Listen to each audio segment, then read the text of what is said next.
दरख्शां हिस्सादोम 10वीं जमात। सवाल नंबर 6, राजेंद्र सिंह बेदी के पहले अफसाना का नाम क्या था?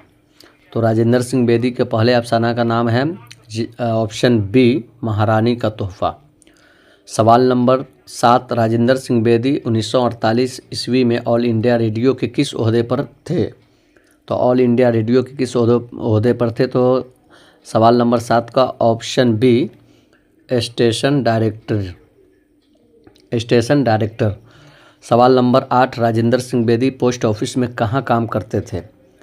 तो सवाल नंबर 8 का हो जाएगा ऑप्शन डी, लाहौर में। सवाल नंबर 9, इंटरव्यू में राजेंद्र सिंह बेदी से ज़्यादातर सवालात किसने किए? तो सवाल नंबर 9 का ऑप्शन ए, इस्मत चुगताई। सवाल नंबर 10, राजेंद्र सिंह बेदी की मौत यानी इंतकाल कब हुई?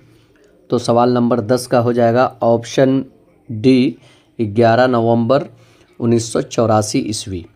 सवाल नंबर 11, राजेंद्र सिंह बेदी का आखिरी वक्त कहाँ गुजरा? तो राजेंद्र सिंह बेदी का आखिरी वक्त सवाल नंबर 11 का हो जाएगा ऑप्शन सी, मुंबई में।